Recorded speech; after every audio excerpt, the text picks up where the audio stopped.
específicos, ¿no? Los granulocitos, o sea, aquellos que tienen gránulos en su citoplasma, son básicamente los eutrófilos, eosinófilos, basófilos, y los agranulocitos que carecen de estos gránulos, que son básicamente monocitos y cíclicos, ¿no?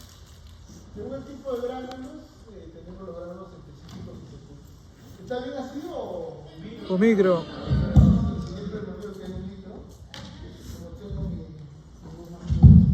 Entonces siempre mirar que hay dos tipos de gránulos, los específicos o secundarios que aparecen en la fase del mielocito y los primarios, los urófilos que aparecen en la fase del promielocito, ¿no?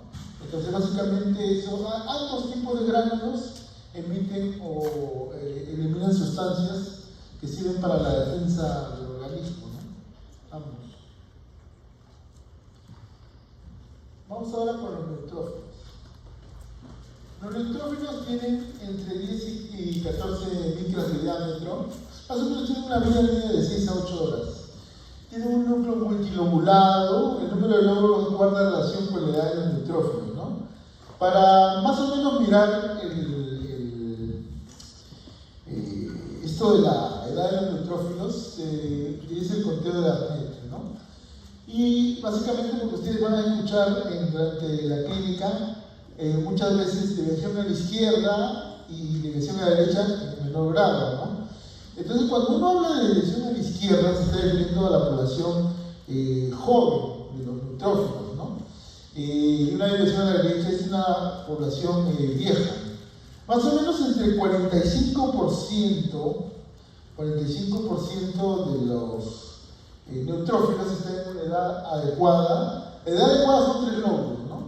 El 20% constituye más o menos de una población senescente de que tiene 4 o 5 lóbulos, prácticamente están en la etapa final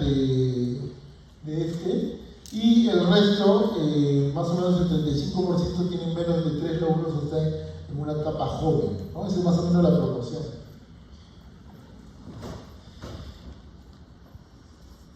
Entonces, el conteo Arnett, yo me acuerdo que esta fue una pregunta del año en pandemia. Si mal no recuerdo, fue el año 2022. Yo me acuerdo que, miren ustedes cómo está catalogado esto. Los tipo 1, que son neutrófilos con un núcleo no segmentado sin lobulaciones. El tipo 2 son neutrófilos con un núcleo dividido una vez sin 2 lobulaciones. El tipo 3 neutrófilo dividido con un núcleo dividido 2 veces 3 lóbulos. El tipo 4 son neutrófilos con un núcleo dividido 3 veces 4 lóbulos. Y el tipo 5 neutrófilos con un núcleo dividido 4 veces 5 lóbulos. Entonces me acuerdo que la pregunta que vino ahí fue un Arnett con 2 divisiones es un Arnett, y me acuerdo que muchos marcaron Arnett de tipo, como ven ahí, 2, pensaron, 2 lóbulos, tipo 2, ¿no? Entonces yo lo que estaba tocando ahí eran las divisiones, cuánto se divide. Entonces era un Arnett de tipo 3, ¿no? Entonces, y de acuerdo con esto, ¿cómo calculas, no? Porque también me acuerdo que fue una pregunta de examen no seleccionada. Un ejemplo del conteo de Arnett, ¿no? Se hace una observación de neutrófilos y se observa 5 neutrófilos Arnett 1, 18 con Arnett 2, 5 con Arnett 3, 3 con Arnett 4, 5 y 0 con Arnett 5, ¿no? Entonces, tienen que observar por lo menos 30 neutrófilos para calcular el Arnett. Entonces, se saca el índice de lobularidad, ¿no? Que lo ven ahí, ustedes lo pueden ver, el número de lóbulos sobre el número de neutrófilos, eso quiere decir NL sobre NM. Entonces, tú sacas ahí, y viene todo el juego para el cálculo y sale 68 lóbulos en total, ¿no? Entonces 68 entre 30, 2,26. O sea, si hablamos, tiene una población joven en relación a la edad de madurez, ¿no? Entonces esa es la manera de calcular el Arnett, ¿no? Que fue pregunta de examen y como ahora que va a haber varias preguntas, tranquilamente se puede poner el Arnett, ¿no? Entonces, el total de neutrófilos que existe en la sangre, solo el 50% se encuentra en la circulación en un momento determinado. El resto se encuentra marginado o secuestrado. La marginación es lo que permite tener una reserva, ¿no? Entonces, por cada neutrófilo que se encuentra en la circulación existen cerca de 100 neutrófilos maduros dentro de la médula ósea. Entonces, estos neutrófilos almacenados van a ingresar al torrente sanguíneo por estimulación con cortisol o algún factor inductor de los granulocitos, ¿no? Entonces, el incremento puede ocurrir de tres formas, ¿no? Por lisación de los neutrófilos marginados o secuestrados. ¿Quiénes ocasionan esto, no? O sea, ocasiona pues el ejercicio intenso, los corticoides y la adrenalina, ¿no? Las catecolaminas, son los que ocasionan esta demarginación, por así decirlo, ¿no? Esto constituye una leucocitosis transitoria. Y hablamos de leucocitosis transitoria porque, en buena cuenta, los neutrófilos son el grupo mayor de los glóbulos blancos. O sea, cuando uno habla de leucocitosis, prácticamente es una neutrofilia. Y cuando habla de una leucopenia, es una neutropenia. O sea, leucopenia es una neutropenia. ¿Por qué? Porque es el número mayor que hay, ¿no? Liberación de neutrófilos almacenados en la médula ósea, otro mecanismo, y estimulación de la producción de neutrófilos por la médula ósea. Son tres mecanismos, ¿no? Entonces, en buena cuenta, los gránulos neutrofílicos, como hemos visto en la parte introductoria, son de dos tipos, ¿no? Azurófilos, que existen en otro tipo de granulocitos, ¿no? En general, ¿no? Los específicos, que son propios de este elemento forme. Los gránulos azurófilos se liberan al interior de las vacuolas fagocíticas. El contenido incluye la aminoperoxidasa, que lo que va a hacer es formar el hipoclorito a partir de sodio, y va a formar el peróxido de hidrógeno, que se forma de las reacciones redos, ¿no? Y la defensina. Bueno, el color, la aminoperoxidasa del color verde característico de las secreciones de pus, ¿no? Y las defensinas, que son proteínas catiónicas, ¿no? Básicamente, cuando uno habla de lo que es el mecanismo de defensa de los neutrófilos, uno habla de la fagocitosis. Pero ahorita a los que tienen las clases del año pasado van a ver la marcada diferencia que hay con esta clase, porque he introducido conceptos nuevos. Entonces, cuando uno habla de la fagocitosis básicamente es que se engulle la partícula, ¿no? Y a veces la partícula es tan grande que no puede ser, digamos, recluida en un solo espacio y es extruida hacia el medio tisular que lo alberga. Finalmente esto da reacciones, por ejemplo, con la elastasa, que puede dañar el tejido adyacente, ¿no? Y, por ejemplo, eso ocurre muchas veces en enfermedades como el colágeno, como la artritis reumatoidea. Entonces, y los gránulos específicos que se liberan en su mayoría hacia el espacio intracelular, el constituyente principal de granulos es la unión de la proteína de unión al hierro, que es la apolactoferrina. Simplemente priva el hierro a las bacterias y estos obviamente no pueden crecer, ¿no? Y la membrana de los granulos específicos contiene moléculas de integrina, ¿no? Entonces, ahorita vamos a ver qué moléculas de integrina son las que están ahí. El conteo leucocitario, antes de esto, o sea, veamos que hay una leucocitosis en el recién nacido, más o menos del orden de 25.000, que progresivamente va disminuyendo. La gestante también tiene una leucocitosis que puede incluso aumentar hasta el tercer trimestre. Otros ejemplos de leucocitosis fisiológica, por ejemplo, es el ejercicio extenuante que hemos hablado, la persona que hace un ejercicio no habitual y él va a tener una leucocitosis por una demarginación. Generalmente la leucocitosis puede haber, de acuerdo con el ritmo circadiano de los corticoides, puede haber una leucocitosis de tipo vespertino, una marea vespertina de leucocitos con el transcurrir del día. Entonces, esas son, digamos, acotaciones fisiológicas que uno tiene que tener en cuenta al momento de interpretar una leucocitosis, ¿no? En buena cuenta, la leucocitosis, generalmente, como ya hemos hablado, es mayormente por los neutrófilos, entonces una neutrofilia. Principalmente la leucocitosis es de tipo infeccioso. ¿No? Por bacterias principalmente, ¿no? Que tienen una invasión tisular, una sepsis, ¿no? Y la leucopenia puede venir, que es la parte, digamos, también que tienen que tener en consideración en la clínica, por ejemplo, puede venir también por bacterias, la fiebre tifoidea, virus, los virus pueden dar los virus de la hepatitis, ¿no? El SARS-CoV-2, por ejemplo, también daba leucopenia, ¿no? La anemia plástica, ¿no? La anemia plástica, o sea, una baja producción de glóbulos rojos puede dar también leucopenia.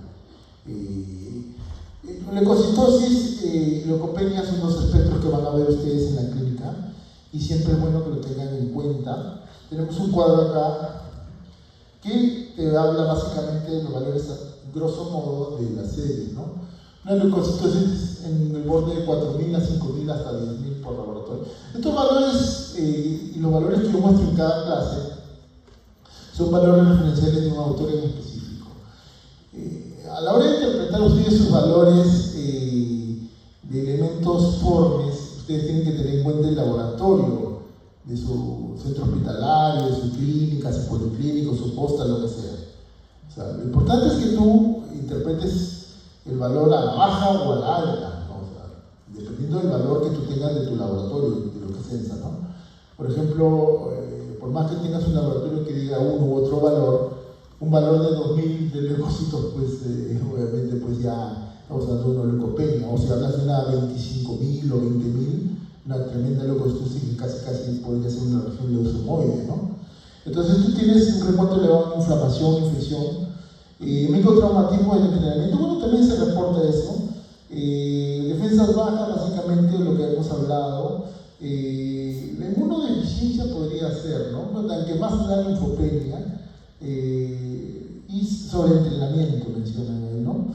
Y ahí vemos los segmentados, los neutrófilos, ¿no? Generalmente anemia perniciosa, la hipersegmentación, ¿no?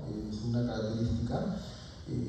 Recuento disminuir la infección bacteriana, quemaduras, los neutrófilos, lo que hablamos de infección bacteriana, quemaduras, estrés, ¿no? Que generalmente da elevación, a diferencia de lo que van a ver con los eosinófilos. Déficit de vitamina B12, ahí entra el espectro de la anemia plástica, y así tienen todas estas características y yo creo que sería ocioso mencionarlos, así que los dejo para su lectura, ¿no? Yendo básicamente a la función del neutrófilo, clásicamente una diapositiva que recurrentemente ustedes la han visto en mis clases. Por cierto, esta clase les comento que después de 2019 se hace presencial. Si recuerdan mis exalumnos, nunca llegamos a la tercera clase, porque solamente nos daban 2 días. Y estas clases eran siempre por plataforma, ¿no? Después de 2019 fue la última vez, porque la de 2023 fue un repaso, nada más, probablemente no fue una clase. Entonces, por eso es que tenemos que poner cositas nuevas, ¿no? Entonces, ahorita vienen las cositas nuevas, ¿no? A esta clase. Quimiotaxis, marginación, activación, diapédesis. Dice que se debe decir diapédesis, ¿no? O sea, no diapédesis como dice la mayoría de libros. Fagocitosis y estallido respiratorio. Básicamente, entonces, ya para que no las diapositivas, hemos resumido simplemente para que yo hable de las funciones, las anteriores diapositivas estaba detallado. Básicamente la quimiotaxis que está ahí es simplemente que el leucocito es atraído a una superficie como en un endotelio dañado, ¿no? ¿Quién lo atrae? Lo atraen pues partículas quimioatrayentes. Partículas quimioatrayentes que pueden ser, por ejemplo, los famosos toll receptors, ¿no? Que ustedes pueden haber visto en algunos artículos, ¿no? Pueden ser leucotrienos, factores del complemento, proteínas del complemento, ¿no? Complemento C4, ¿no? Pueden ser también productos de la secreción de gránulos plaquetarios, ¿no? El factor plaquetario 4, el factor de crecimiento derivado de plaquetas, todo eso lo va a quimioatraer. Puede ser también producto de las células cebadas, todo eso puede dar la quimiotaxis, ¿no? Entonces, la quimiotaxis, entonces simplemente es atraído, ¿no? Luego viene la marginación. O sea, la marginación es esto de acá, que el leucocito se pega al endotelio y comienza a rodar, el rodamiento, ¿no? Entonces la marginación generalmente ocurre en una vélula postcapilar. Ustedes que los que ya han llevado nefro, recuerden el capilar, ¿no? El lado arterial, el lado venoso, todo eso. Realmente en el lado venoso ocurre el desplazamiento, la marginación con el rodamiento.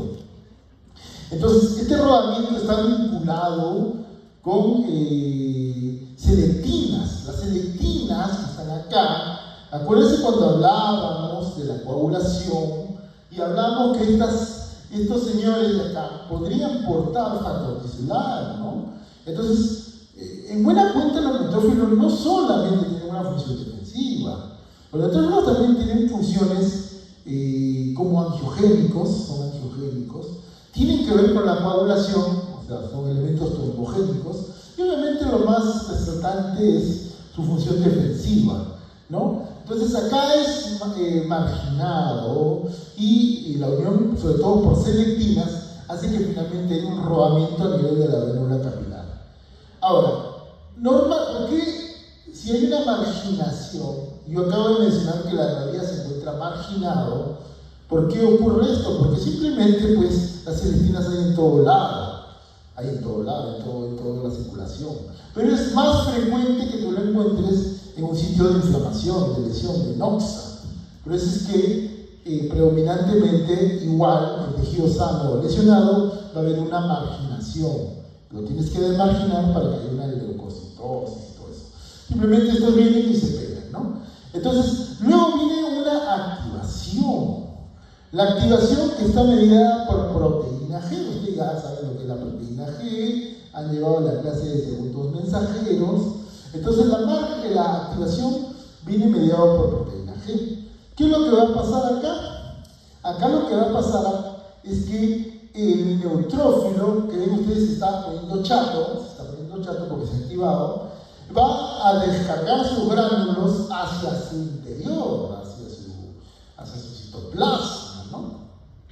Y va a haber una integración con moléculas de integrina, que puede ser el BCAN1 sobre todo, ¿no? Entonces, y esa adhesión con moléculas de integrina hace que este señor deje de rodar, ya no rueda, se queda, ¿no? Entonces, luego viene la diapédesis, ¿no? Que obviamente acá el autor está poniendo la terminología incorrecta, ¿no? De diapédesis. Entonces, la diapédesis hace que se forme el lamelipodio y el pseudoflagelo, ¿no? La cabecita, todo lo que han visto en diapositivas antiguas, ¿no? Entonces esta cabecita de acá es la que tiene todo lo que va a descargar todos los gránulos, y esta cola que son los pseudoflagelos. Entonces se mete simplemente por soluciones de continuidad, por estas uniones, y siguiendo el valor, el sitio de atracción de la molécula quimioatrayente, ¿no?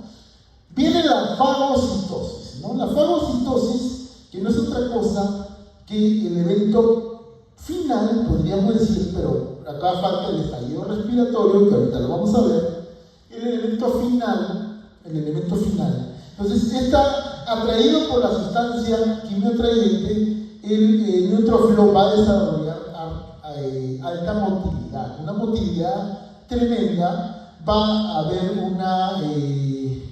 una descarga de gránulos plaquetarios, gránulos neutrofílicos, tanto los gránulos azurófilos como los específicos, y finalmente ocurre el estallido respiratorio, ¿no? Entonces, ¿qué es lo que va a pasar con este señor? Este señor lo que va a hacer, sus tentáculos van a engullir, van a la molécula, y ahí van a descargar todos los elementos que lo van a dañar, que van a provocar esta noxa en el patógeno, en el microorganismo, como puede ser la elastasa, la capecina, moléculas de los radicales que forman pues, la mieloperoxidasa, ¿no?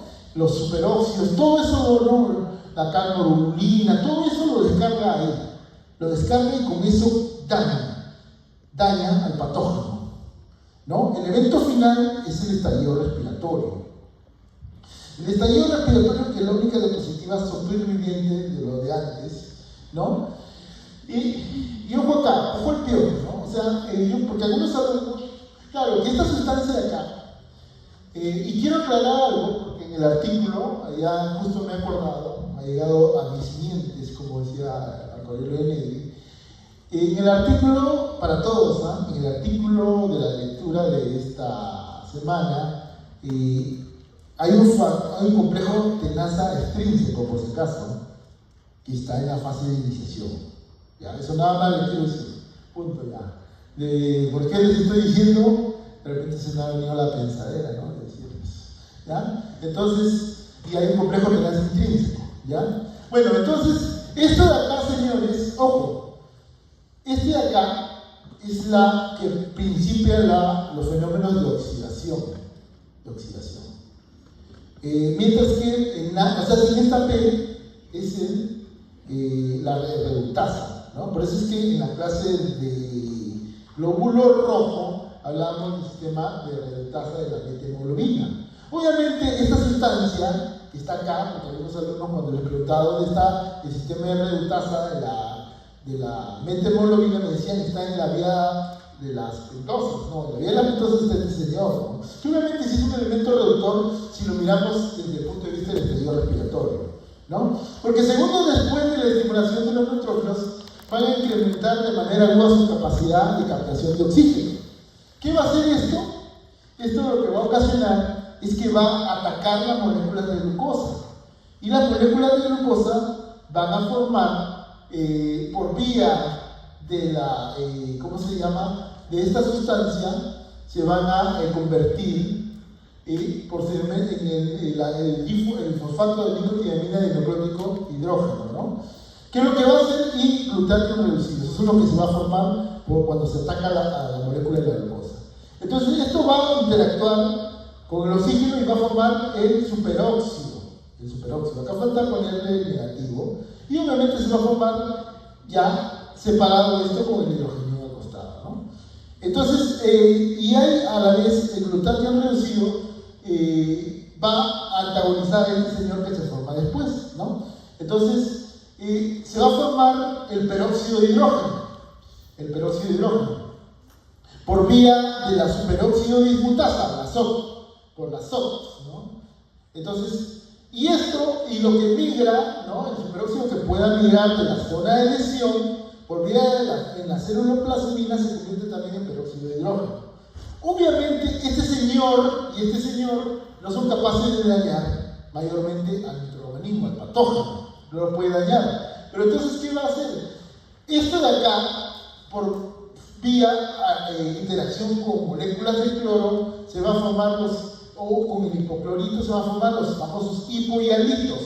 Estos hipohialitos sí son moléculas que pueden dañar la estructura, la membrana de los patógenos, ¿no? Entonces, eso es lo que es estallido respiratorio.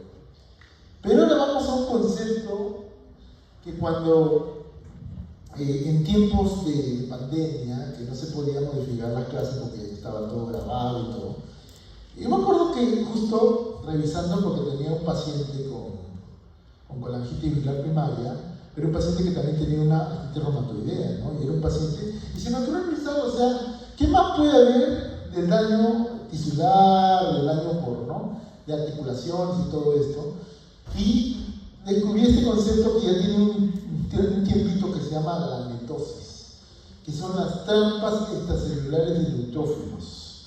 ¿A qué se refiere esta netosis? Este es el concepto de netosis. O sea, la forma de dañar de los neutrófilos es de dos tipos. La clásica fagocitosis, ¿no? Que es que se mete, ¿no? Que inguye al patógeno y todo. Esa es la clásica forma de dañar. Pero cuando tú hablas de netosis, que son trampas extracelulares de neutrófilos, tú estás hablando de daño del DNA o ADN, como te guste llamar. O sea, hay una desestructuración. Esto lo van a escuchar Cuando en la última diapositiva, cuando hablamos de linfocitos. O sea, ojo al piojo, que a mí se me puede ocurrir igualito como puedo hacer con modelo celular y modelo de cascada, interactuar con conceptos para ver quiénes han estado atentos a lo que se me ocurrió decir. Entonces, cuando tú hablas de este señor y hablas de netosis, y hablas de un concepto totalmente diferente. Estás hablando de una trampa, una red. Por eso que lo ves acá, se vacía. Se está vaciando el nitrógeno, ¿no? Se vacía. Entonces, viene un estímulo que puede ser, pues obviamente hemos visto que el nitrógeno tiene componente de daño celular cuando hay una disrupción en una solución de continuidad. Entonces, puede haber citoquinas, sobre todo la interleuquina 8. Anticuerpos inmunocomplejos también lo pueden estimular, o sea, interleuquina 8, lipopolisacáridos también, ¿no? Los lipopolisacáridos, ¿no? Entonces, ¿y cómo se llama? Y todos estos elementos pueden estimular al neutrófilo, aparte, muy aparte, obviamente, que el estímulo infeccioso. También, ojo al piojo, también está vinculado que pueden provocar la netosis, el óxido nítrico y el famoso y querido y reconocido factor tisular. También dicen que puede haber provocar la netosis, ¿no? Entonces, este señor, acá como lo dice la diapositiva de este autor, hay una remodelación de la cromatina, procesamiento histórico, revisión de... O sea, ¿qué es lo que va a pasar acá? Para no decirles lo que acá está que parece chamullo, ¿no? O sea, la netosis es simplemente que este señor bota su contenido. ¿Qué bota? O sea, ¿qué trae el contenido extracelular del neutrófilo cuando hablas de netosis? DNA y la cromatina que va a sufrir daño, y enzimas de neutrófilo, como mieloperoxidasa, la elastasa de neutrófilos, la calprotectina, la calma-globulina. O sea, mira, todo eso es lo que trae, ¿no? Entonces, por eso es que ves acá en MPO, en las tasas de neutrófilos, acá se pone más la cromatina y todo. Entonces, todo esto se bota. Y todo esto creo que va a ocasionar que se forme una red, una trampa. Es como que bota y lo atrapa, pero no lo atrapa como una fotosis, sino lo va destruyendo como una trampa. Entonces, y la netosis, las trampas extracelulares de neutrófilos, los bellos durmientes. Hola, buenos días, Mateo. Bellos durmientes. A ver, a todos los bellos durmientes, despiértense, o tómense un café, porque la clase todavía está lejos de acabar, está lejos de acabar. Entonces, quiero cambiarlo. Ya. Entonces, acá lo tienen. La netosis es de dos tipos: NOX-O dependiente y NOX-DO independiente. Este señor, ¿quién es?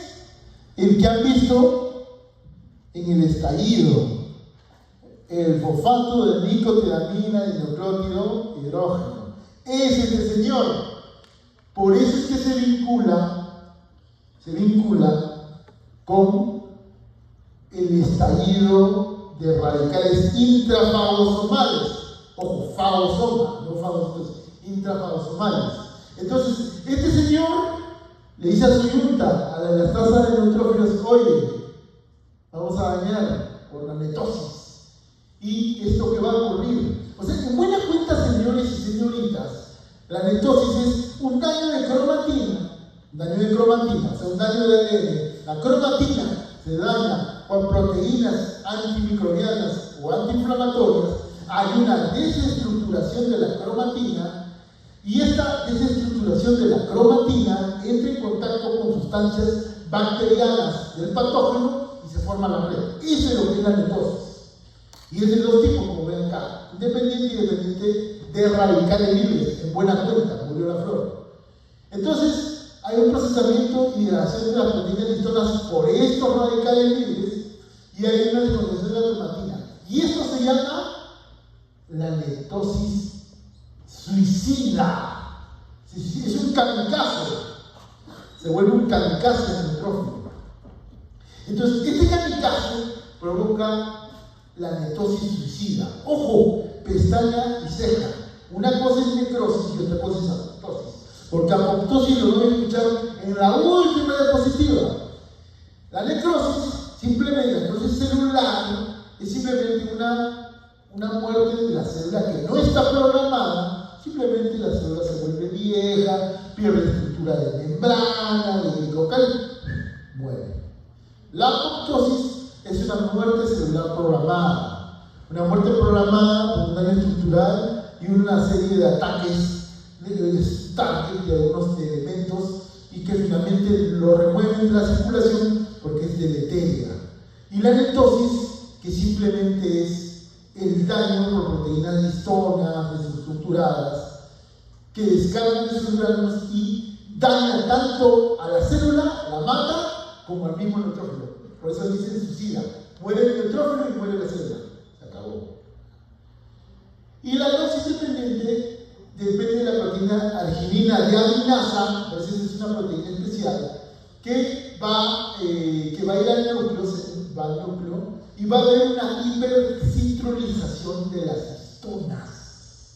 Entonces, va a haber una descondensación. ¿Qué va a hacer? Va a ser un cambio conformacional, una descondensación de las histonas con las proteínas granulares, y esto que va a ocasionar, finalmente va a ocasionar que pierda su contenido con la trampa, con la red que se formó. Pero acá no muere, ¿no? Es independiente del nóxido. En buena cuenta, es el mismo mecanismo para dañar. Ahora, ¿quién lo paga este señor? Obviamente, el que no paga la netosis es lo que determina el daño de tejidos en enfermedades del colágeno, ¿no? Ese es el postulado, pero esta revisión de acá es justamente por daño de fibras de colágeno, toda la reumatoidea, o enfermedades como la espondilitis anquilosante, todo. Entonces, por eso es esta revisión. Es solamente la parte final del artículo, que es un artículo, un tremendo artículo, porque habla del mecanismo de la netosis y daño en enfermedades de colágeno. Pero esta es la parte importante que les interesa a ustedes, ¿no? Entonces, ¿quién lo frena? Lo tiene que frenar, lo frena básicamente la interleuquina 8 y una sustancia que se llama la resolvina 1. Eso lo frena, la resolvina 1, ¿no? Y también lo puede frenar el mismo fagocito. Ojo al piojo, señores. El fagocito también lo ve y dice que ¡fam! Me lo trago. Se lo traga también, ¿no? ¿Y quién avisa? O sea, obviamente pues el fagocito lo interpreta como una noxa, como un patógeno y digiere la netosis, lo paga.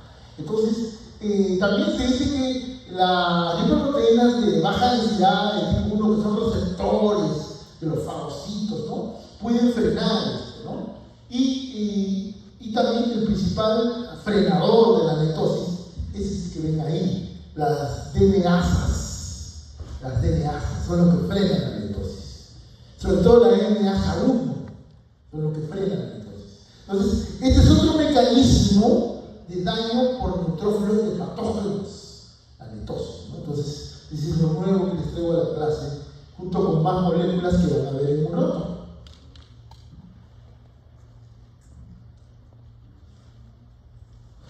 Vamos a la parte de los eosinófilos. Básicamente, ya están las diapositivas antes, contienen un núcleo biloculado y granulosos grandes, ¿no?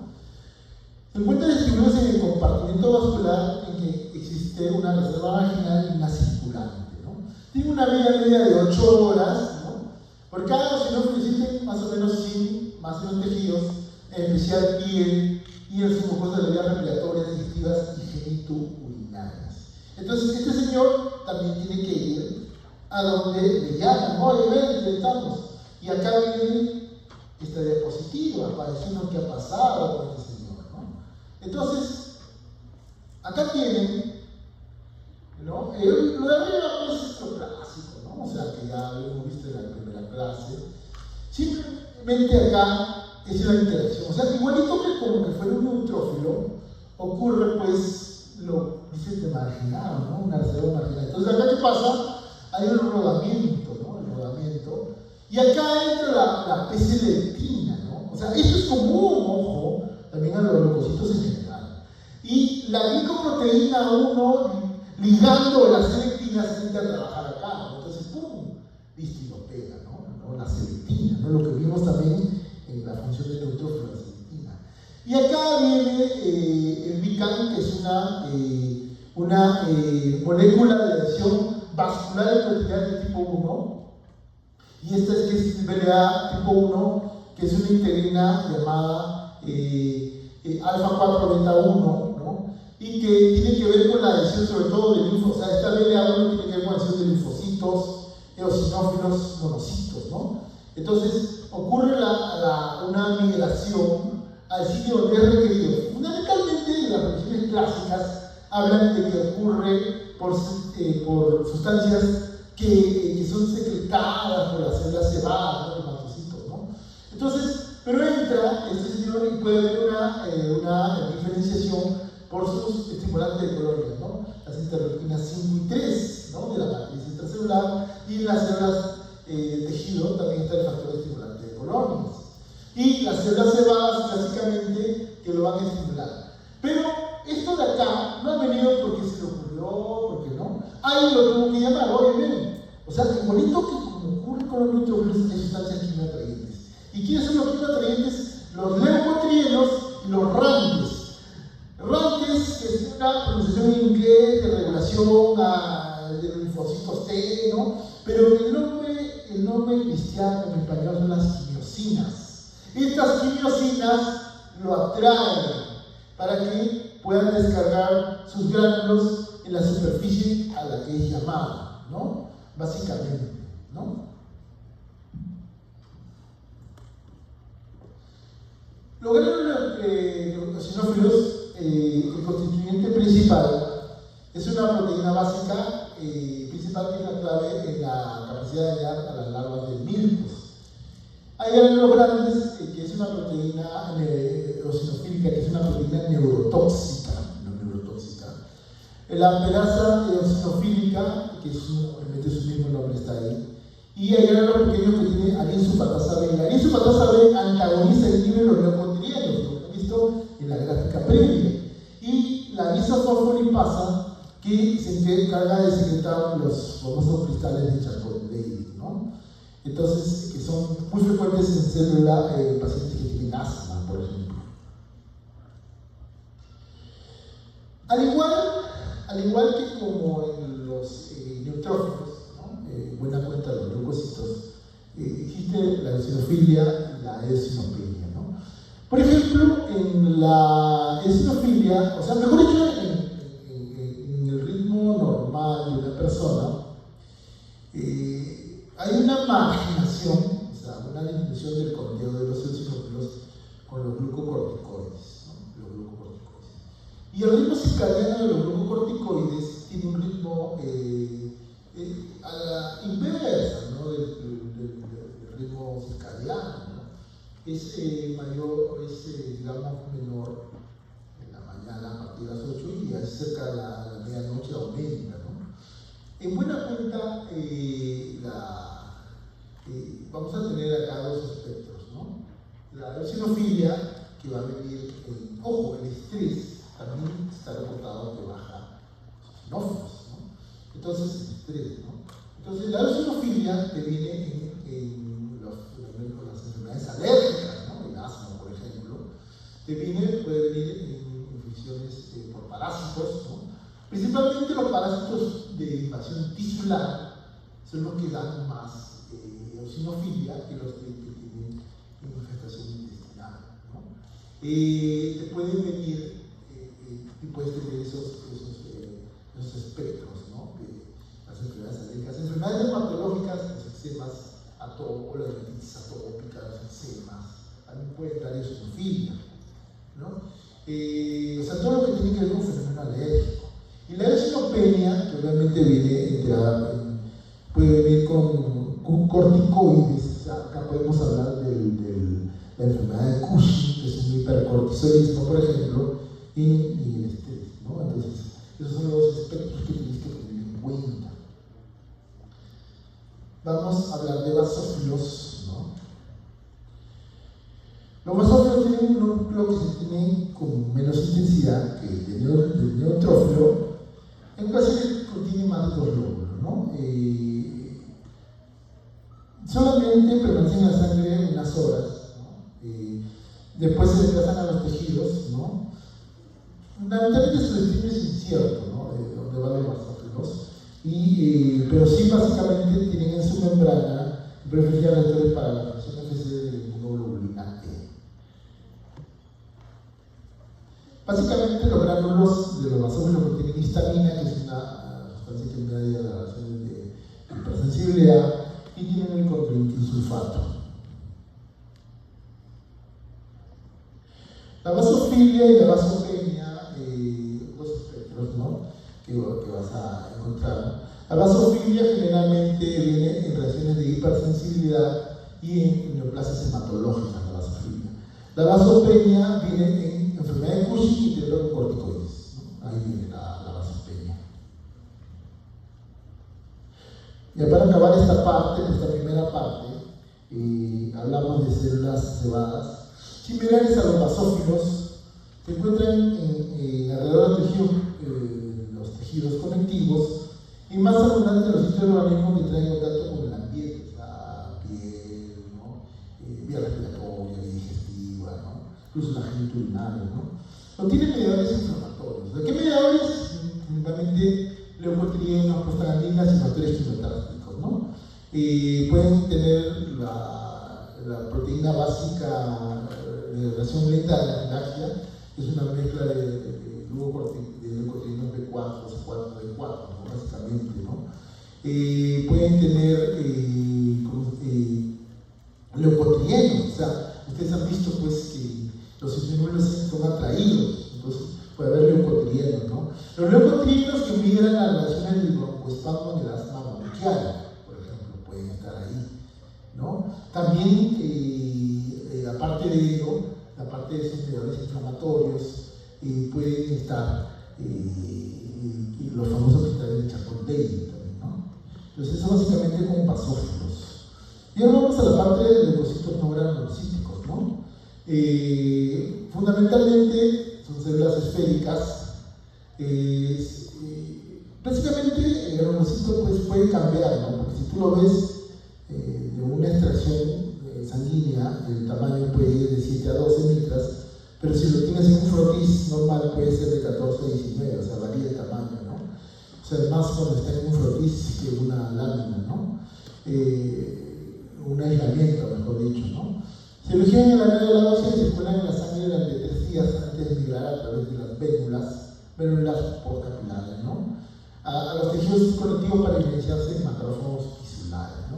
La monocitosis ocurre pues en infecciones bacterianas, como la tuberculosis, por ejemplo, y puede venir en infecciones por protozoarios, por protozoos, por riquecias, neoplasias hematológicas, leucemia monocítica, por ejemplo, etc., ¿no? En esas situaciones pueden venir, ¿no?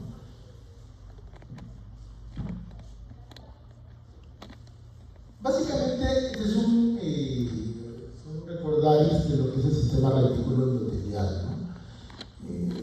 Básicamente, ¿qué incluía, no? ¿Y por qué incluía? Porque ya hace tiempo se ha dicho que no se debería de tocar y llamar sistema reticular endotelial, sino simplemente sistema fagocítico mononuclear, pues, ¿no? Pero obviamente pues hay mucha literatura que sigue poniendo el sistema reticular endotelial. ¿Por qué? Porque básicamente captaban tisiones supravitales como el azultriptano. Entonces, que se suponía tenía función fagocítica. O sea, se llamaba retículo porque podía captar las células reticulares de los endotelios esplénicos, ¿no? Del vaso, ¿no? Fibroblastos, ¿no? Pero más tarde se vio que en realidad estas células tenían una función fagocitaria débil. O sea, no era, o sea, se pensaba que si lo captaba, no tenía una buena función fagocítica. Entonces, el sistema reticular endotelial debería de no tomarse como tal, sino hablar de fagocítico mononuclear, ¿no? ¿Y qué incluía las células del retículo del vaso, los ganglios linfáticos, haciendo el recubrimiento de los sinusoides linfáticos y sanguíneos de los cardiolinfáticos, vaso de hígado, los monocitos y los macrófagos tisulares, ¿no? Entonces, por esa razón, ya el sistema reticuloendotelial debería quedar para siempre en el olvido y solamente hablar del sistema fagocítico mononuclear, ¿no? Obviamente, los macrófagos tisulares se establecen en distintas ubicaciones estratégicas en el organismo, constituyendo el sistema de macrófagos tisulares, ¿no? Y esto constituye el sistema fagocítico mononuclear. En buena cuenta, los monocitos tendrían que ser la reserva natural, ¿no? El monocito tiene una zona donde tiene que desempeñar la función del macrófago y ahí recién, digamos, el macrófago del tejido de una función activa, ¿no? El macrófago tisular. El monocito básicamente es solamente la reserva del macrófago. ¿Y qué incluye este sistema fagocítico mononuclear? La célula precursora de la médula ósea, promonocitos de la médula ósea, monocitos de la médula ósea y sangre, y macrófagos de diferentes órganos. ¿Cuáles son las funciones del sistema fagocítico mononuclear? Los macrófagos fagocitan detritus celulares, eritrocitos rizados, fibrina y bacterias, secuestro y destrucción de bacterias que ingresan a los tejidos, procesamiento de antígenos, eliminación de eritrocitos viejos, almacenan el exceso de lípidos como proteínas y hinchan transformando en células escamosas que tienen que ver básicamente con la heterogénesis, y 20 o más macrófagos pueden fundirse para formar una célula gigante. Esta célula gigante puede captar bacilos ácido coresistentes, o sea, bacilos tuberculosos. Vamos a los linfocitos, ¿no? Que tienen un núcleo de indentación discreta y cuentan con un halo delgado citoplasma de color azul. No hay granos específicos, pero pueden encontrar granos azul pequeños escasos, ¿no? Tenemos linfocitos grandes que se pensaba que era una etapa de linfoblasto, ¿no? Pero después, más tarde, se caracterizó, se vio que estos linfocitos son las famosas células natural killer, ¿no? Las asesinas naturales, ¿no? Que desempeñan una función muy diferente que los linfocitos T y B, ¿no? Y T4, T8, ¿no? Y los linfocitos pequeños que sí son aquellos que sufren diferenciación con la linfopoiesis, ¿no? Que son básicamente los linfocitos T, ¿no? Entonces, cuando uno habla del procesamiento linfocitario, ¿no? Vamos a hablar de, bueno, esto ya lo vieron, linfoblasto, vemos el linfocito B, ¿no? Que viene de bursa de Fabricio, y linfocito T. Este es el linfocito natural, ¿no?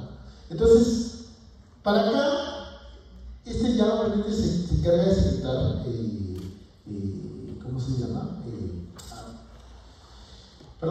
Anticuerpos, ¿no? Anticuerpos, y este tiene una función citotóxica y de helper, de ayuda. Acá, cuando uno habla del linfocito T, porque esto quiero que lo capten para la parte final, cuando uno habla del T4 y T8, yo me imagino que ustedes en un momento van a, y eso no lo he mencionado porque la clase sería pues de 5 horas, ¿no? De hablar de los complejos mayor histocompatibilidad 1 y 2, ¿no? Básicamente el T4 recibe estímulo del complejo mayor histocompatibilidad de tipo 2. Entonces el T4 se convierte en una célula helper, ¿no? De helper.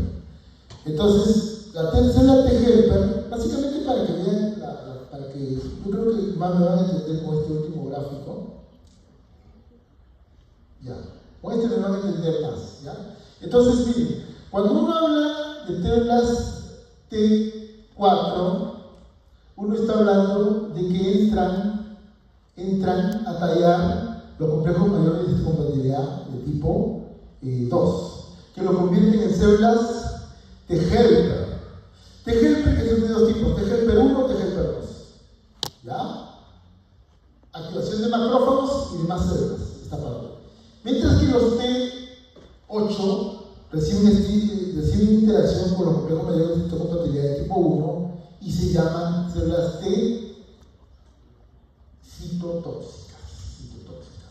Ese es el destino que quiero que lo capten, y esto vamos a volver a la parte final. Entonces, eso para que me entiendan básicamente con lo que quería dar a entender cuando hablaba de linfopoiesis. ¿Ya? Entonces, con ese último gráfico, por ejemplo, se van ustedes a entender muy bien la parte de lo que es el procesamiento linfocitario. Cuando uno habla de inmunidad, ya estamos en la segunda parte de la clase, ¿ya? Cuando uno habla de inmunidad, uno tiene que hablar de la inmunidad natural, que es la innata. Corresponde a los mecanismos de defensa inespecíficos. Ahí se incluyen los fagocitos, la fagocitosis de los leucocitos y las células de tipo de monocitos macrófagos, la destrucción de microbios ingeridos por efecto gaseoso. Y se puede decir microbios, no me gusta el término, pero está aceptado. Preferiría patógenos o microorganismos. La asistencia también, las enzimas plasmáticas y la célula natural killer. Esos son todo lo que componen o forman la inmunidad natural. La inmunidad natural innata comprende dos espectros acá. Uno es la inflamación. Básicamente el famoso enunciado de derecho, eritema, calor, tumor y dolor, ¿no?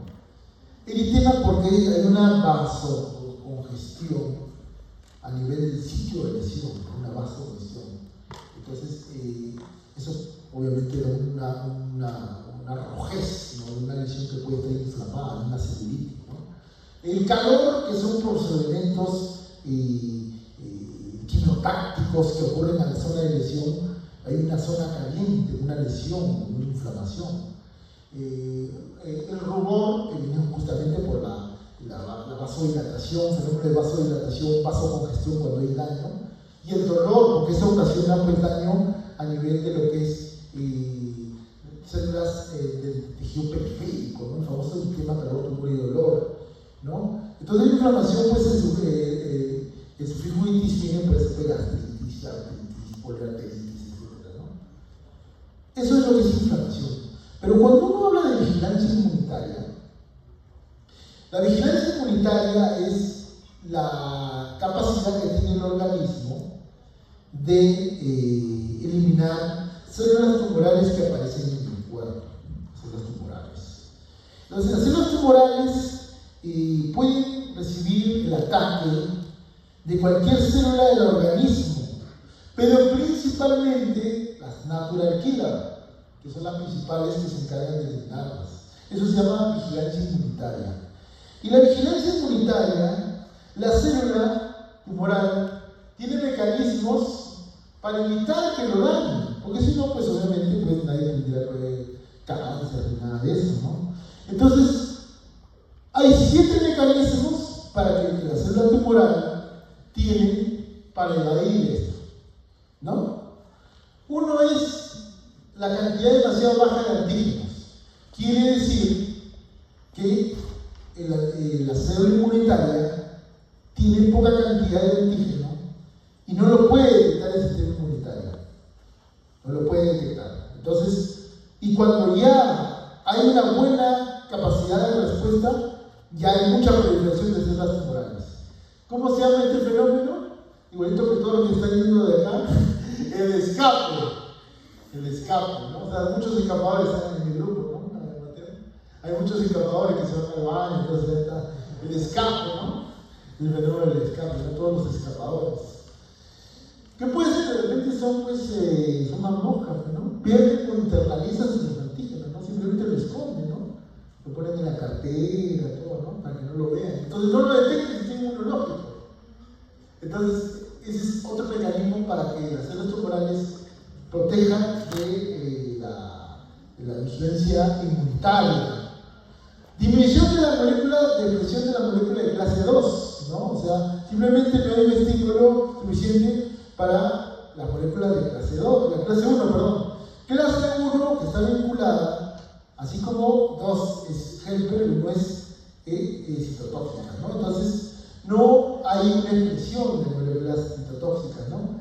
El cegado antigénico simplemente lo pone ciego a la célula. ¿Por qué? Porque se disfraza, ¿no? O sea, ustedes se acuerdan, pues,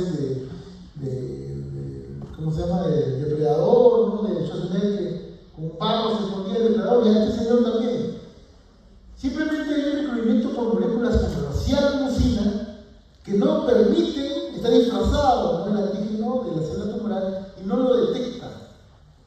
mucina, ¿no? Entonces el cegado antigénico, ¿no? También anteriormente lo han visto en la diagnóstica celular inmunológico, también puede ser así. Cegado antigénico o inmunológico también puede ser. Las células T supresoras, que son un tipo de células que hay en el organismo, suprimen la respuesta inmunitaria usual, ¿no? Entonces, ese es otro mecanismo. Y las células tumorales pueden secretar sustancias que ¿cómo se llama? Que reducen las acciones inmunitarias, ¿no? Lo que me salté, que no expresan moléculas de clase 2, también me salté esa parte. Obviamente no expresan las células ¿no? Ya. Entonces, vean todos los mecanismos. Yo sé que esta clase es la más pesada de todas, ¿okay? Creo que si habían durmientes como tiene la vida ahora, creo que la mayoría, ¿no?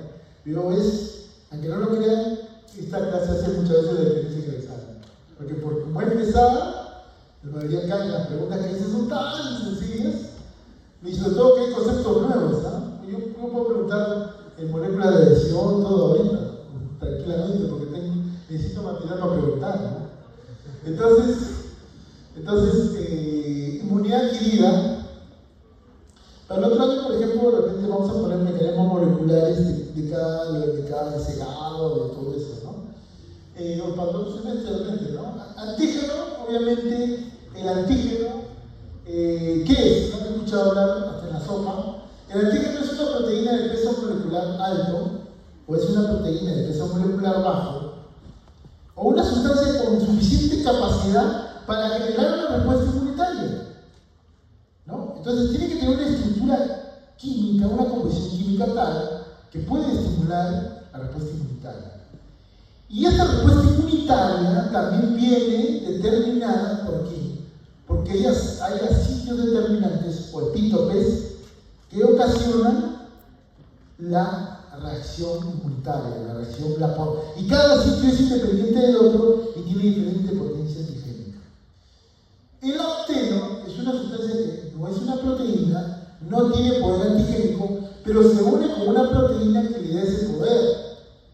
Entonces, la unión es la que propicia la respuesta inmunitaria, ¿no? Entonces, muchas veces la respuesta inmunitaria ya viene más por la fracción apteno que por la proteína de unión, ¿no? Porque ya ocasionó una respuesta, ¿no? Entonces, el apteno tranquilamente puede ser una sustancia no usual o no proteica, pero con la proteína se vuelve de este carácter antigénico. Dos conceptos: la inmunidad activa, la inmunidad que tú has tenido cuando has entrado en contacto con una nox, un patógeno. Y la pasiva, que es simplemente por el paso de anticuerpos, ¿no? Cuando veas este cuadrito de acá, siempre me llama al recuerdo cuando estábamos en la pandemia, ¿no? Entonces, y justamente siempre había el porqué, ¿no? De la respuesta primaria, y sobre todo las partes que van a seguir acá, ¿no? Dos respuestas, primaria y secundaria, ¿no? Tú estás en contacto con el antígeno, ¿no? Entonces, va a haber una respuesta primero a inmunoglobulina M que puede demorar entre 4 días y 4 semanas responder. Pero al momento que responde, que es al sexto día, puede estar elevado ya a partir del sexto día y hasta los 3 meses el título de anticuerpos de inmunoglobulina M. Es la primera inmunoglobulina que se secreta en la respuesta primaria. Entonces, el contacto siguiente, obviamente, a la par se va filtrando también la inmunoglobulina G, que es la inmunoglobulina ya protectora, ¿no? Después, el contacto con una segunda, nuevamente con el antígeno, genera una respuesta. Primero ocurre una caída de anticuerpos inicial. O sea, la exposición secundaria al antígeno hace que caigan los anticuerpos. Y esto, obviamente, después, al segundo o al tercer día, presentas una elevación marcada de anticuerpos, sobre todo inmunoglobulina G, que puede ser ya con un pico a los 7 a 14 días. O sea, la respuesta secundaria ocurre, uno, en menor tiempo de exposición, 2, título más alto y dosis menor del antígeno. Son 3 características que tiene la respuesta secundaria. Y esto ocasiona la famosa respuesta ya a inmunoglobulina G, ¿no? Entonces yo le decía, ¿no?, que esto me hace recordar mucho el COVID-19, porque no sé si ustedes se acuerdan que cuando había la vacuna, ojo, que las vacunas tienen que evocar una respuesta secundaria. Las vacunas evocan una respuesta secundaria, no evocan una respuesta primaria. Entonces, ustedes han visto que cuando hay una reacción secundaria al antígeno, tiene que haber una caída de anticuerpos necesariamente.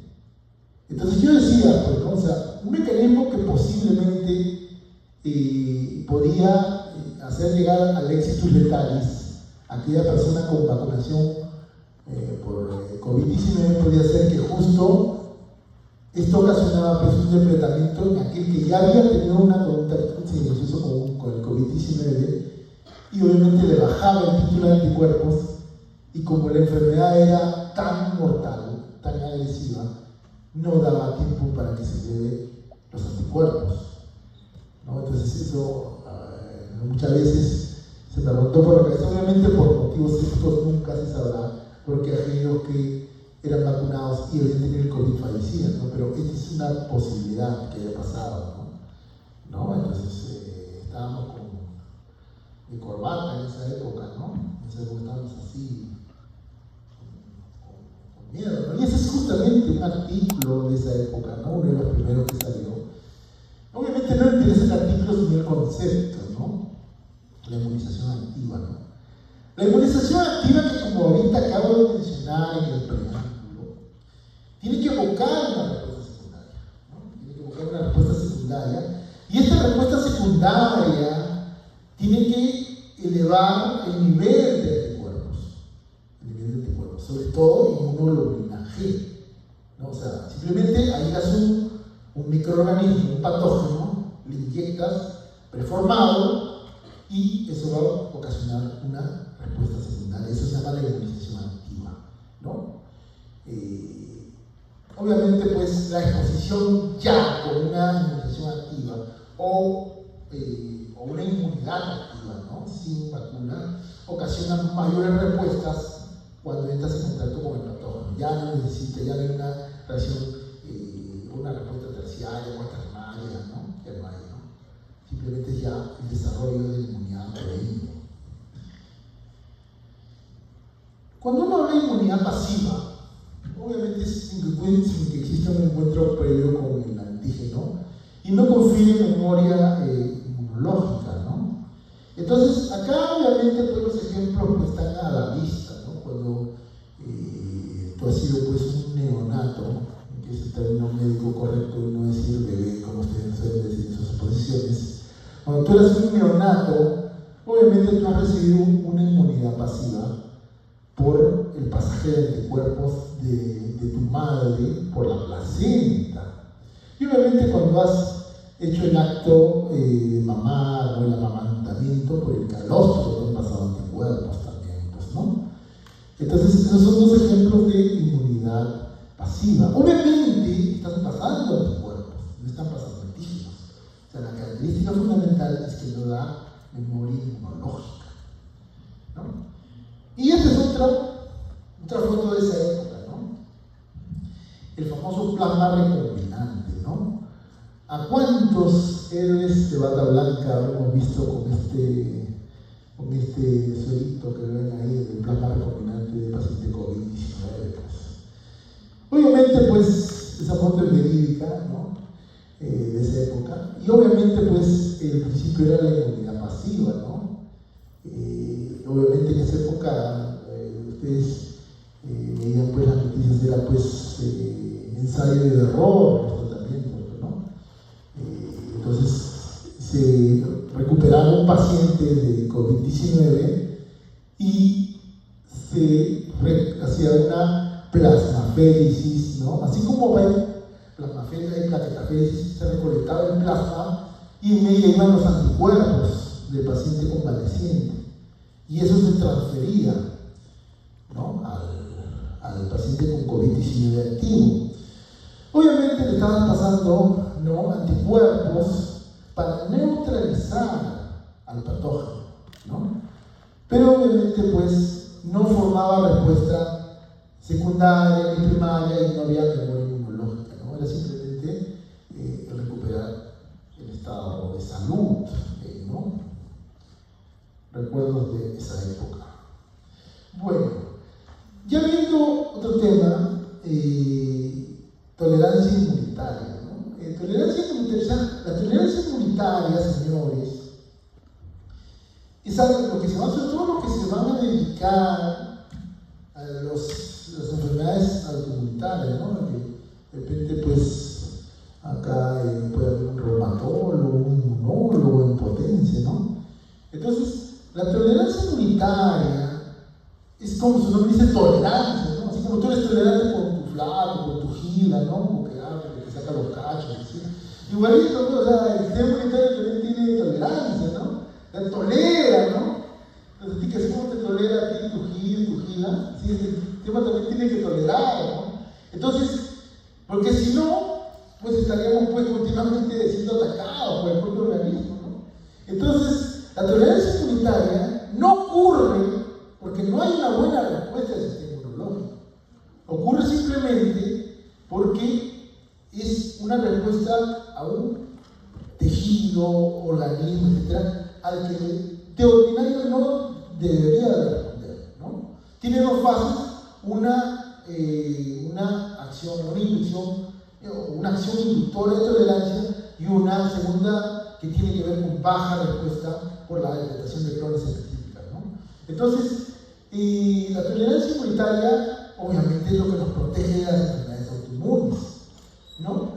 Tolerancia de zona alta o parálisis inmunitaria que ocurre con dosis dosis altas del antígeno, ¿no? Y con una respuesta alta. Y la tolerancia de zona baja con dosis bajas, ¿no? Infradosis, tanto de la respuesta como antigénica, ¿no?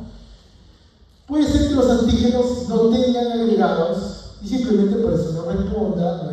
Y más fácil después del nacimiento, ¿no? Obviamente pues, el recién nacido no va a tener tolerancia inmunitaria, ¿no? Entonces, la tolerancia al efecto es importante. Obviamente pues estamos hablando de que tu organismo, ¿no? No tiene que tener daño por noxias ajenas, externas. Obviamente una mujer que quede embarazada, el feto no es propio, ¿no? El feto es uno que se ha creado, ¿sí? O sea, no ha podido pasar por las fases de tolerancia inmunitaria. Igual que con el esperma del varón, que está aislado, ¿no? Cuando han visto, yo imagino que ustedes han visto, pues ya lo que he llevado ginecofisiología, han hablado de la función eréctil, ¿no? De la espermatogénesis, la RTT, todo, la barrera hematotesticular, aísla los espermatozoides, ¿no? Entonces, eso, ahora vamos a ver por qué se forman las enfermedades inmunitarias, ¿no? Entonces, ¿qué es lo que va a pasar? La placenta resiste el ataque inmunológico.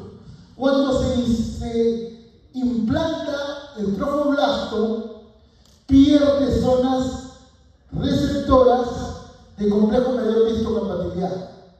Murió la flor. Murió la flor. No lo puede atacar el sistema inmunitario. O hay un recubrimiento mucoproteico en la zona de implantación. Tampoco responde. Se acabó. Los anticuerpos maternos son absorbidos por la placenta. Por eso no puede haber pasaje de la circulación materna a la fetal. Y no hay ataque. Está ahí el fetito. Y el papel de la alfa-fetoproteína y la progesterona tienen un carácter, una acción inmunosupresora. Son tres mecanismos que protegen al producto de la gestación, ¿no? Pero, lamentablemente, hay las enfermedades autoinmunitarias, lamentablemente, ¿no? En mi campo, mi segunda especialidad, que es gastroenterología, hasta la sopa, hepatitis inmune con la fetula primaria, hasta la sopa. En las revisiones de cuál es la causa del daño de los colangiocitos, de los hepatocitos, ¿no? Entonces, viene a ser un caso fallido. Y estas generalmente están vinculadas a tolerancia de zona alta, ¿no? ¿Qué es lo que va a pasar acá? Lo que hablábamos, autoantígeno secuestrado que no hay contacto con una clona correspondiente. Cuando te hacen si es que hubiera una ruptura de la barrera hematotesticular, los espermatozoides se forman después de que ya pasó el fenómeno de tolerancia. Entonces puede haber anticuerpos contra los espermatozoides y eso provoca un daño por anticuerpos. Pero básicamente, por ejemplo, cuando hay una lesión ocular, las proteínas del cristalino pueden provocar anticuerpos, porque el cristalino también está aislado. Entonces, no hay contacto con una clona, porque para formar anticuerpos tiene que haber un depletamiento de clonas. Entonces, este es un mecanismo, ¿no? Simplemente, el otro es una reacción cruzada. En mi campo, la reacción cruzada que hay para el Helicobacter pylori y Plaquetopenia, por ejemplo, que era una de las diapositivas que yo tenía en mi clase de Plaquetopenia. O sea, para ustedes que no se relacionen tanto con la gastroenterología, la fiebre reumática, ¿no? La fiebre reumática, simplemente hay una reacción con las proteínas, ¿no? De la fiebre reumática que dañan a la vez al corazón, porque es una reacción cruzada, ¿no? En el caso del Helicobacter pylori, ocurre que la proteína Kg, por ejemplo, tiene una similitud con proteínas de las plaquetas, ¿no? Sobre todo con las glicoproteínas 1B.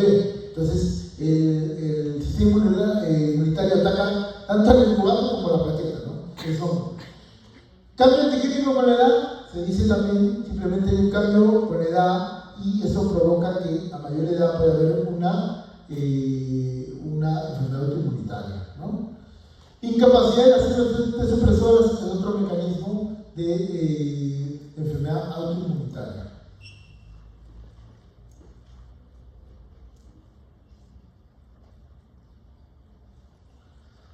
Ya vamos acabando para la gente que está con una cara de sueño. Tipo 1, la anafilaxia, degradación de células cebadas, se desencadenada por antígenos que inducen una respuesta a inmunoglobulina E. El tipo 2 es una citotoxicidad mediada por anticuerpos. Tipo 3, trastorno por complejos inmunes. Los complejos anticuerpos se encuentran en tejidos normales y se fijan al complemento. El tipo 4 es una hipersensibilidad de tipo tardío. Difiere de lo demás porque no se encuentra mediada por anticuerpos, sino por macrófagos. Y doble hipersensibilidad comienza después de varias horas, ¿no? Ya la parte final, que dice su sílabo, inmunidad moral, obviamente ya hablamos, y celular. ¿No? Moral, anticuerpos, celular, lo que tiene que ver con células citotóxicas y todo eso, ¿no?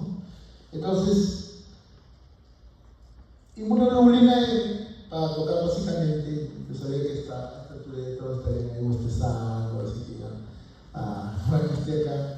Primero, inmunoglobulina, que se secreta en la respuesta primaria, pero miren en el espacio intravascular, única inmunoglobulina que se presenta en el... Me acuerdo que el año 2024 un alumno que se dio el nombre, un chinito, me dijo, doctor, lo que me dijo en su clase es entrega el examen de inmuno.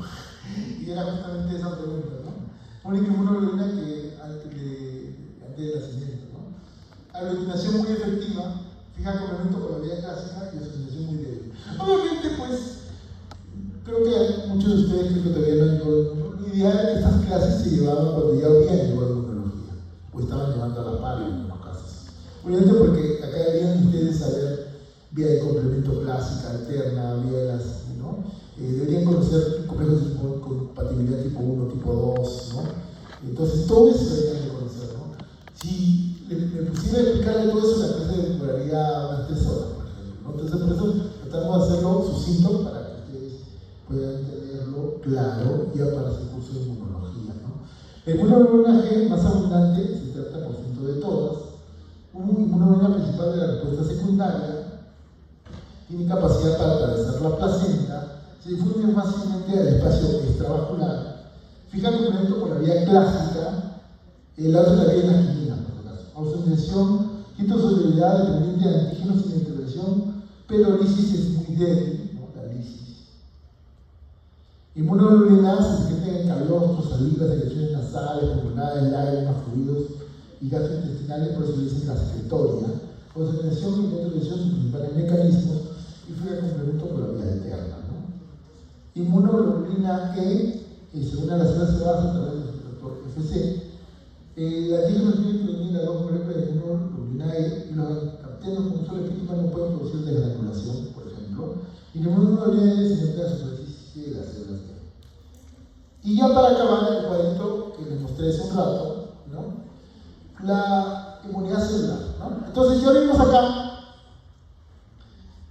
ya imagino que los que todavía están supervivientes recordarán que este es el T. Todo lo que es muerte, citotóxica, ¿no? Todo lo que es activación, helper, ¿ya? A los supervivientes. Ya hace un rato no nos hablaba y ya se olvidaron todos. Bueno, entonces, vamos a hablar primero de me gusta más la muerte, ¿no? Entonces, acá ocurre que va a haber un daño de la gente a esto. ¿Qué es lo que va a ocurrir? Se va a secretar el factor de necrosis tumoral beta. El factor de necrosis tumoral beta lo que va a ocasionar es elevar el nivel de calcio. Elevar el nivel de calcio. Se menciona, ojo al piojo, que este calcio lo que va a ocasionar es daño del ADN del patógeno. Y esto va a dar una disrupción, un daño, una muerte, una desestructuración del elemento patogénico. Y eso va a provocar su muerte.